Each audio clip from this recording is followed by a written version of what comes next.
బెల్లం తయారీకి పెట్టింది పేరు అనకాపల్లి జిల్లా.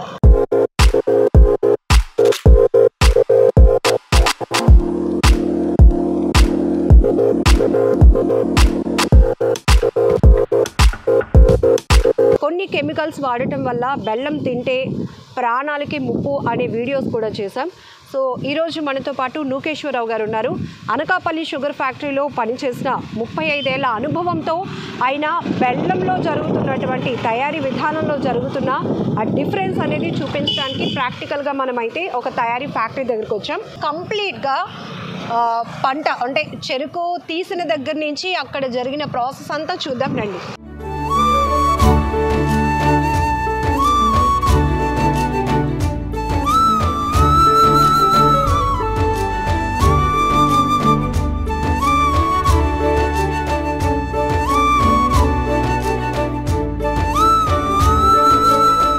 స్టార్టింగ్ నుంచి ఏం చేస్తారు అసలు ఈ పనంలో ఏం వేస్తారు? షుగర్ కేన్ క్రషింగ్ చేసిన దగ్గర నుంచి వాళ్ళు ఏం చేస్తారంటే ముందు షుగర్ కేన్ తీసుకొచ్చి క్రషర్ దగ్గర వేసి దాన్ని క్రషింగ్ చేసిన తర్వాత ఆ జ్యూస్ని ఫిల్టర్ చేసి పాన్లోకి తీసుకుంటారు, బాయిలింగ్ పాన్లోకి తీసుకుంటారు. ఈ బాయిలింగ్ పాన్లోకి తీసుకున్నప్పుడు క్రషింగ్ అయ్యేటప్పుడే అందులో ఈస్ట్ ఫామ్ అవ్వకుండా, అంటే మిగతా వాళ్ళు అంతా రైతులు అట్లా చేయలేరు, కొంతమంది మాత్రం చాలా జాగ్రత్తలు తీసుకొని చేస్తారు. అది కూడా ఇచ్చామా? ఇది ఆమ్లా జ్యూస్, ఇది అంటే ఉసిరి అండి.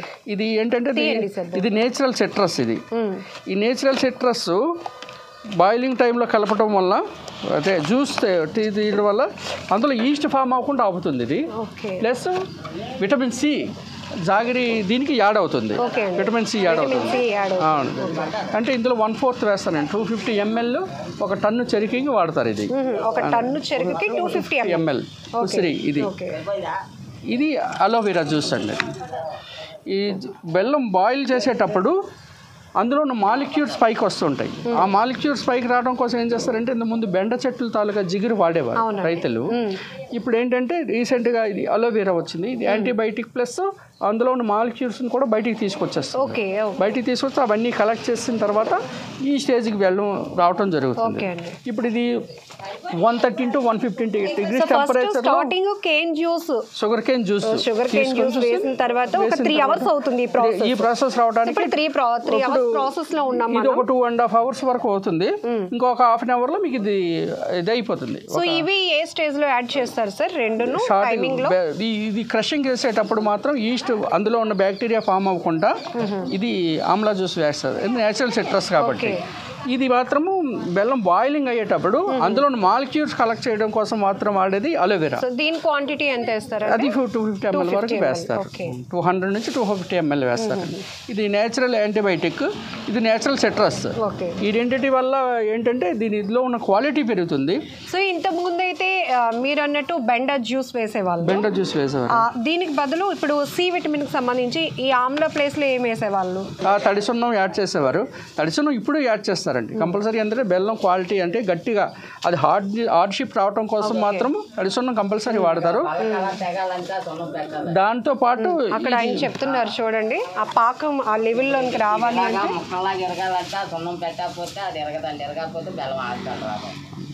అది డ్రై అవ్వదు అనమాట. ఆ డ్రై అవ్వటానికి ఇందులో ఏంటంటే ఇది క్వాలిటీ ప్లస్ ఇందులో ఉన్న ఇవి పెంచడం ఇవి బాగా ఉపయోగపడతాయి. ఈ నేచురల్ జాగిరి తయారు చేసేటప్పుడు మాత్రం తడిసున్నం అనేది కంపల్సరీ యాడ్ చేయాల్సిందే. ఈ స్టేజ్లో ఏం చేస్తారంటే కొంతమంది ఇప్పుడు హైడ్రోస్ వేస్తారు. హైడ్రోస్ వేస్తే ఇప్పుడు మనం చూసిన బెల్లం వైట్ కలర్ బెల్లం వచ్చేస్తుంది. ఇది మాత్రం బ్రౌన్ కలర్ నేచురల్ జాగిరి ఎట్లా ఉందో సేమ్ అట్లానే వస్తుంది అనమాట. ఈ కలరు ఇది కంటిన్యూ అవుతుంది ఇప్పుడు. సో నేచురల్ గా మనం మాట్లాడుకున్నది ఆ ప్రాసెస్ లోనే వస్తుంది. ఇది 119 to 120 degrees టెంపరేచర్లో ఇది బెల్లం పూర్తిగా తయారవడం జరుగుతుంది. దీన్ని అప్పుడు పక్కకి ఈ పాన్ తీసేసి దీన్ని సెటిల్ అయిన తర్వాత దాన్ని బాగా మాష్ చేస్తారు. బాగా మాష్ చేస్తే అది వేగంగా ఆరుతుంది. వీళ్ళకి ఎన్ని ఇయర్స్ సార్ ఎక్స్పీరియన్స్? వీళ్ళకి 45-50 years నుంచి ఇందులోనేదండి. అంటే యాక్చువల్గా అనకాపల్లి దీనిలో మనకి దగ్గర కొన్ని వందల సంవత్సరాల నుంచి ఇదే ప్రాక్టీస్. ఇది ఎలా మిక్స్ చేస్తూనే ఉండాలా సార్? కలుపుతూ ఉండాలండి, కలుపుతూ ఉండాలి. కలుపుతూ ఉంటే వేగంగా డ్రై అవుతూ ఉంటుంది. సో ఇప్పుడు ఇందాకలో సున్నం వేశారు కదా, ఇక్కడ వీళ్ళు ఈ లెవెల్ చెక్ చేసుకోవడానికి ఇక్కడ చూస్తారా ఇలాగనా ఇది ఎంత థిక్గా ఉంది? అది నేను ఫస్ట్ చెప్పినట్టు ఈ లాక్టోమీటర్స్ అవి వాడి ల్యాబొరేటరీలో చూడాలి. వీళ్ళు నేచురల్గా చూసేది అయితే ఈ రకంగా బెల్లం ఎట్లా తయారైందనేది వాళ్ళు చూసి చెప్పేయగలరు. ఓకే అండి. దీనికి వీళ్ళు టెస్ట్ చేసేది ఉండే పద్ధతి ఈజీ మెథడ్ ఏదంటే వాటర్లోని ఈ బెల్లం తీసుకొచ్చి వేస్తే అది గట్టి పడుతుందా లేదా అన్నది ఒకసారి చూస్తుంది, గమ్ములాగా వస్తుంది. అట్లా వస్తుంది. అట్లా వచ్చిన బెల్లాన్ని వాళ్ళు ఏ స్టేజ్లో తీయాలనేది వాళ్ళకి తెలిసిపోతుంది. సో ఇప్పుడు ఇది ఇంకా ఇలా ప్రాసెస్లో నెక్స్ట్ ఏం యాడ్ చేస్తారండి? ఆయిల్, ఆముదం. యాక్చువల్గా ఆముదం వేస్తే అది ఆటోమేటిక్గా అది థిక్నెస్ ఫామ్ అయిపోతుంది. లేదంటే ఆయిల్ ఇప్పుడు వాడుతున్నారు. యాక్చువల్గా ఆముదం అనేది మంచిది, అది హెల్త్ పరంగా కూడా మంచిదే. ఇప్పుడు ఆముదం బదులు ఇది వాడుతున్నారు.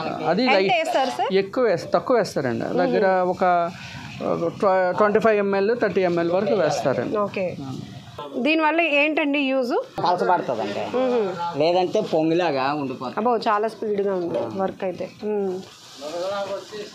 బెల్లం ఇది చేయడం వల్ల ఏంటంటే క్రిస్టల్ ఫార్మేషన్ కరెక్ట్గా జరగటం వల్ల ఇది వస్తుంది. లేకపోతే బెల్లం పొంగితే ఏటవుతుందంటే అది లైట్ వెయిట్ అయిపోతుంది. మధ్యలో లంప్స్ వేసేటప్పుడు గుల్లలాగా వస్తుంది. ఆ క్రిస్టల్ కూడా ఫార్మేషన్ కరెక్ట్గా ఉండదు. మనం ఆ లంప్స్ తీసుకున్నప్పుడు అది దేనికి అది ఇట్లా విడిపోయి రాలిపోవడం అట్లా జరుగుతుంది. ఈ ఆయిల్ వేయడం వల్ల ఏంటంటే మొత్తం అంతా ఒకే చోటకి గట్టిదనం లేదు బెల్లంలో అని అంటూ ఉంటారు కదా కొనేవాళ్ళు. ఇది పర్ఫెక్ట్ క్రిస్టల్ ఫార్మేషన్ కోసం మాత్రం ఆయిల్ వాడతారు. Crystal formation plus lumps correct shape రావడం కోసం కూడా ఇది వాడతారు. అది కూడా కొంచెం యాడ్ చేస్తారు. ఇప్పుడు ఇది ఎన్ని కేజీలు వస్తుంది? ఇది ఎన్ని కేజీలకి తయారు అవుతుందండి ఇప్పుడు? అంటే ఒక టన్ను చెరుకుకి యాక్చువల్గా వీళ్ళు 1250 కేజీల వరకు ఒక పాకానికి వాడతారు. 1250 కేజీలు అంటే మీకు ఒక టన్ను ఈ క్రషర్ మీద అయితే 620 లీటర్ల వరకు జ్యూస్ అది ఎక్స్ట్రాక్ట్ చేస్తుంది. అంటే టన్ను పావుకి మీకు దగ్గర ఒక 780-780 లీటర్లు షుగర్ కేన్ జ్యూస్. అది ఆ 780 లీటర్ల షుగర్ కేన్ జ్యూస్ని తీసుకొని దీనిలో పోసి బాయిల్ చేస్తే వీళ్ళకి వచ్చేది 135 to 140 కిలోస్ మధ్యలో వాళ్ళకి ఈ ప్రాసెస్ అంతా పూర్తయ్యేసరికి జాగిరి వస్తుందన్నమాట. ఇప్పుడు బెల్లం ఏది కొంటే మంచిది, ఏది ఆరోగ్యానికి మంచిది అనే పైన పబ్లిక్కి కూడా ఒక అవేర్నెస్ పెరిగింది. ప్రీవియస్ మనం కూడా చాలా వీడియోస్ చేస్తున్నాం సార్ మీతో. సో అప్పుడు ఏంటి బెల్లం తింటే చచ్చిపోతారా అన్న డౌట్ కూడా చాలా మందిలో వచ్చింది. అంటే కెమికల్స్ అంత ఎఫెక్ట్ చేస్తాయండి? కెమికల్స్ ఎఫెక్ట్ చేస్తాయి అంటే యాక్చువల్గా నేచురల్గా ఈ కెమికల్స్ యాడ్ చేసిన బెల్లం తినడం వల్ల ఉపయోగం అయితే ఉండదు కానీ హాని కలుగుతుంది. ఒక షుగర్ పేషెంటు షుగరు టీలో కానీ కాఫీలో కానీ మిక్స్ చేసుకొని దాన్ని తాగడానికి ఎందుకు భయపడతాడంటే ఆ షుగర్లో ఉన్న కెమికల్స్ ఆ లిక్విడ్ ఫార్మేట్కి రియాక్షన్ స్టార్ట్ అయ్యి అందులో ఉన్న సుక్రోజ్ ఫక్రోజ్ కింద కన్వర్ట్ అవుతుంది. అట్లా కన్వర్ట్ అవ్వడం వల్ల బాడీలో షుగర్ లెవెల్స్ అబ్నార్మల్గా పెరుగుతాయి. కానీ నేచురల్ జాడీలో వచ్చేసరికి సుక్రోజ్ మీరు అది లిక్విడ్ ఫార్మేట్లో వేసినా స్వీట్ తయారు చేసినా హార్డ్గా ఉన్నా ఎట్లా ఉన్నా సరే ఆ సుక్రోజ్గానే ఉంటుంది కానీ ఫక్రోజ్ కింద కన్వర్ట్ కాదు. అందువల్ల ఏంటంటే టీలో కానీ కాఫీలో కానీ ఇప్పుడు ఎక్కువ బెల్లం టీకి ప్రిఫరెన్స్ ఇవ్వడానికి కారణం అది. ఈ షుగర్కి జాగరీకి ఉన్న డిఫరెన్స్ అదనమాట. ఇప్పుడు ఏదైనా స్టాల్లో బెల్లం అమ్ముతున్నారంటే ఏదైతే ఏముంది బెల్లమే కదా మనం కొంటున్నాం అనుకుంటాం. కానీ నిజానికి దాని మీద నాలెడ్జ్ ఉన్న రైతులైతే మాత్రం నాలెడ్జే కాదు కస్టమర్ కూడా దాన్ని చేసుకోవచ్చు. ఎందుకంటే నేచురల్ జాగరీ ఒక రకమైన స్మెల్, ఒక స్వీట్ స్మెల్ ఉంటుంది. ఇప్పుడు ఈ మేకింగ్ ప్రాసెస్ అవుతుంది కదా, అద్భుతమైన స్మెల్ వస్తుంది. అదే మనం ఇంట్లో తెచ్చిపెట్టుకున్న బెల్లం చూడండి అసలు స్మెల్ కూడా రాదు. యాక్చువల్గా సార్ ఇంకొక డౌట్ ఉంది, బెల్లం ఫ్రిడ్జ్లో పెట్టుకోవచ్చా? ఫ్రిడ్జ్లో పెట్టుకోవచ్చండి. పెట్టుకోవడం వల్ల వచ్చిన ప్రాబ్లం ఏం లేదు. ఫ్రిడ్జ్లో పెట్టుకుంటే అందులో ఈస్ట్ ఫార్మేషన్ అనేది చాలా లేటుగా జరుగుతుంది అనమాట. ఇప్పుడు ఇందులో వచ్చిన ఈ జ్యూస్ తీసుకెళ్ళి మనం ఇప్పుడు తేనె ఈ టెంపరేచర్లో తీసిన తేనె తీసుకెళ్ళి మనం ఫ్రిడ్జ్లో ఫ్రెష్ చేసుకుంటే ఆ కూల్ టెంపరేచర్కి అందులో ఈస్ట్ ఫామ్ కాదు. దాన్ని మనం ఎక్కువ ఒక 7-8 నెలలు అయినా వాడుకోవడానికి పాసిబిలిటీ ఉంటుంది. అట్లా కాకుండా నేచురల్ ఎయిర్లో దాన్ని వదిలేస్తే ఆటోమేటిక్ నేచురల్ జాగ్రత్తలో ఉన్న ప్రాబ్లం ఏంటంటే అది ఎయిర్లో ఉన్న మాయిశ్చర్ని చాలా వేగంగా అబ్జర్వ్ చేసుకుంటుంది. అందులో బ్యాక్టీరియా కూడా వేగంగా ఫామ్ అవుతుంది. ఈ బ్రిక్కి దీనికి ఉన్న డిఫరెన్స్ ఏంటంటే ఈ బ్రిక్లో ఉన్నది మనకి 60 to 65 డిగ్రీ % మాయిశ్చర్ అందులో ఉంటుంది. అదే దీన్ని వేరే ఫార్మేట్లోకి తీసుకెళ్ళి అంటే గ్రాన్యుల్ ఫార్మేట్లోకి తీసుకెళ్లారనుకోండి, అందులో 20 to 25% మాయిశ్చర్ ఉంటుంది. అదే పౌడర్ ఫార్మేట్లో తీసుకెళ్తే 3 to 5% మాయిశ్చర్ ఉంటుంది. అందువల్ల ఆటోమేటిక్గా దాని లైఫ్ పెరుగుతుంది. బెల్లం అదే బ్రిక్ మనం ఎంత చేసినా సరే 2-3 నెలల కన్నా ఎక్కువ మనం స్టోర్ చేయలేము.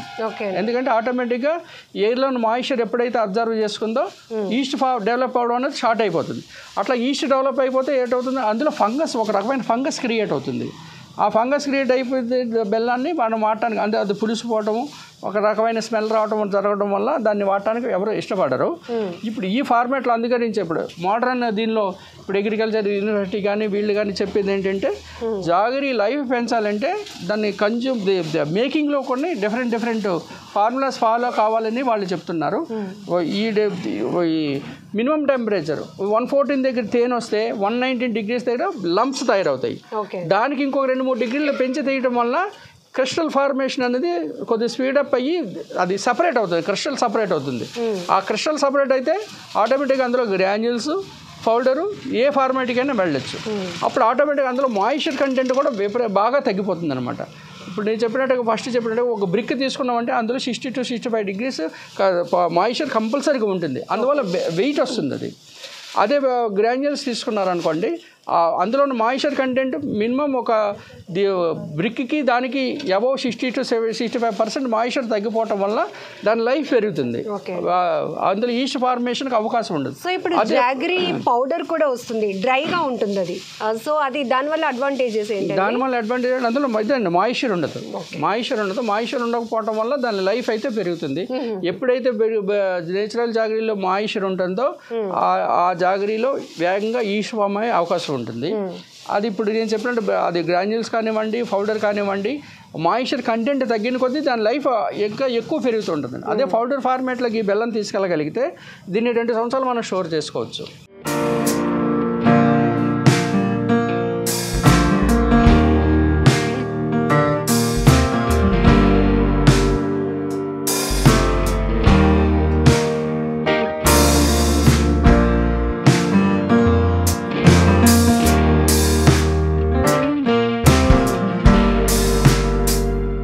ఇది GI మెటల్తో తయారు చేసిన షీట్తో తయారు చేసిన పాన్, ఇది బర్నింగ్ బాయిలింగ్ పాన్. యాక్చువల్గా ఏంటంటే మంచి క్వాలిటీ బెల్లానికి కావాల్సింది స్టీల్ మెటల్లో బాయిల్ చేసిన షుగర్ కేన్ జ్యూస్లో ఉన్న ప్రత్యేకత ఏంటంటే ఇది ఏ మెటల్ అయినా చాలా వేగంగా తినేస్తుంది. మెటల్ చాలా వేగంగా తినేస్తుంది. అదే ఐరన్ అయితే రియాక్షన్ చాలా వేగంగా ఇదయ్యి ఈ రకంగా ఇది పోతుంది అనమాట. ఇది రస్ట్ క్రియేట్ అవుతుంది. యాక్చువల్గా అదే స్టీల్ పాన్లో చేసిన బెల్లం అయితే మీకు బెస్ట్ క్వాలిటీ వస్తుంది. ఈ కలర్ కూడా ఇంప్రూవ్ అవుతుంది. దానివల్ల మాక్సిమం ఐరనే చూస్తుంటాం కదా సార్. మ్యాక్సిమం ఐరన్ చెప్తున్నాను కదండి. ఒక పాన్ తయారు చేయడానికి స్టీల్ పాన్ అయితే 1,35,000 ఖర్చు అయితే 25,000 to 30,000కి వస్తుంది. యాక్చువల్గా ఏంటంటే రైతు ఒకేసారి అంత అమౌంట్ ఇన్వెస్ట్ చేయడానికి వాళ్ళకి ఆ ఫైనాన్షియల్ ఇది ఉండదు, వాళ్ళకి ఆ ఇంట్రెస్ట్ కూడా ఉండదు.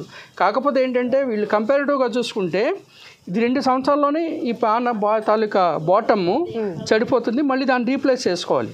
దానికి మళ్ళీ 10 నుంచి 15,000 ఖర్చు పెడతారు. అదే స్టీల్ పాన్ ఒక్కసారి తయారు చేసుకుంటే మినిమం 8 to 10 years గ్యారంటీగా అది వర్క్ చేస్తుంది. కంపారిటివ్గా చూసుకుంటే అది చీపే, కానీ ఒకేసారి ఇన్వెస్ట్ చేస్తే వాళ్ళు ఇదయ్యి వీళ్ళు ఈ రకంగా వెళ్లాల్సి వస్తుంది. యాక్చువల్లీ గవర్నమెంట్ ఎలాంటి వాటికి సపోర్ట్ చేస్తే ఇంతకన్నా వండర్స్ రైతులు చేయగలరు. ఓకే, సో ఇందులో వాటర్లో వేస్తే పాకం ఏ లెవెల్లో ఉన్నది అన్నది అర్థమవుతుంది. ఇది భలే ఉంటుంది జెల్లీ.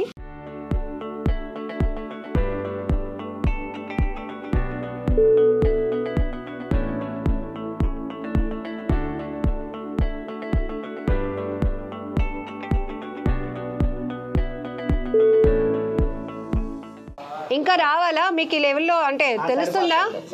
సరిపోయిందా?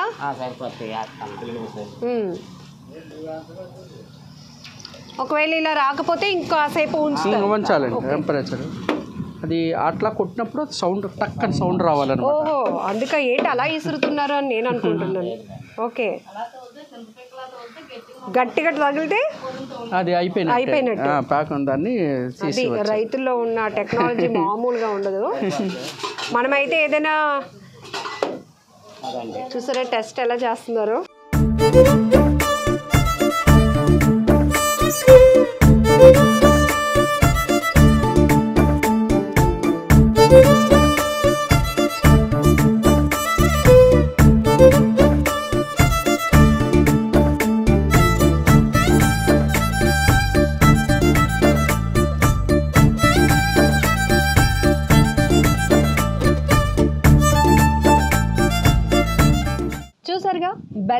తినేటప్పుడు నాకు వచ్చిన డౌట్ ఎంత డీటెయిల్గా క్లారిఫికేషన్ ఇచ్చారో నూకేశ్వరరావు గారు. సో ఈ డౌట్ మీకు చాలామందికి ఉంది, కొంతమందికి నాలెడ్జ్ కూడా పెరిగింది. కానీ ప్రాక్టికల్గా యూనిట్లో రైతులు పడే కష్టాన్ని కూడా చూపించాలని మా ఈ ప్రయత్నంలో పూర్తి వివరాలు అయితే మీకు ఇవ్వడం జరిగింది.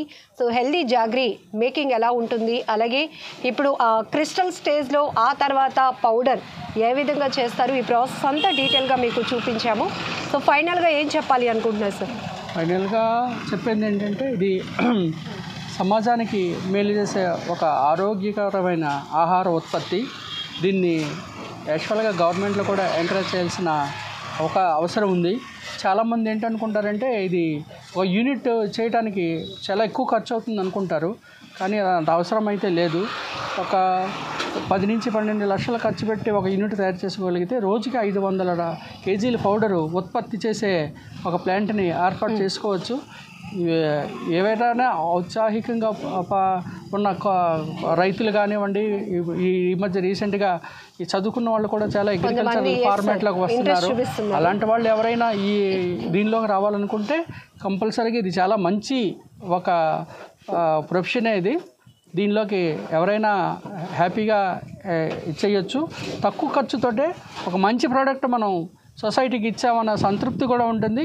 దాని మీద వచ్చే ఇన్కమ్ వాళ్ళకంటే ప్రజెంట్ ఉన్న ఈ సిచ్యుయేషన్లో వాళ్ళ ఆ జాబ్ సాటిస్ఫాక్షన్ కంటే ఇందులో వచ్చే ఇన్కమ్తో వాళ్ళు అయితే హ్యాపీగా సెటిల్ అవ్వచ్చు. సో ఇటు వ్యాపార పరంగా బిజినెస్ స్టార్ట్ చేసే వాళ్ళు లాభం పొందుతారు, అలాగే సొసైటీకి ఒక హెల్దీ ఫుడ్ అందించే వాళ్ళు, హెల్దీ ప్రోడక్ట్ని అందించే వాళ్ళు అవుతారు.